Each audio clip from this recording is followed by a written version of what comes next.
عدالتوں کا احترام کیا۔ یہ بوگس کیس ہیں لیکن پھر بھی عدالتوں میں پیش ہوئے تاکہ سسٹم چلتا رہے۔ پیپلز پارٹی پتہ نہیں کن راستوں پر چل پڑی ہے۔ انہوں نے مزید کیا کہا، آئیے آپ کو بھی دکھاتے ہیں۔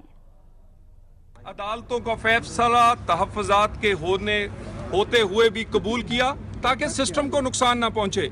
ہم نے سیاسی نقصان اٹھایا اور آج اس بوگس کیسوں کا، جس میں بے شمار قسم کے تحفظات ہیں، جن میں کوئی آئینی قانونی تقاضے پورے نہیں کیے جا رہے، اس کے باوجود حصہ ہیں، تاکہ سسٹم جو ہے اس کو ریفائن کیا جا سکے، بتایا جا سکے کہ کوشش اور جد و جہد کرنے والوں کو مشکلات کا سامنا ہوتا ہے، لیکن یہ پیپلز پارٹی کدھر جا رہی ہے؟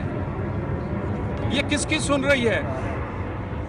یہ دن میں یہ اقرار کر کے جاتے ہیں، مان کر جاتے ہیں کہ حلقہ بندیاں جو ہیں وہ نئے مردم شماری کے مطابق ہونی چاہیے۔ بھئی سیٹیں تو 9 نون لیگ کے کم ہو رہی ہیں، نون لیگ کو تو کوئی مسئلہ نہیں، چھوٹے صوبوں کو حق نون لیگ تو دینا چاہتی ہے۔ اگر سیٹیں کے پی کے اور بلوچستان کی بڑھ رہی ہیں تو پیپلز پارٹی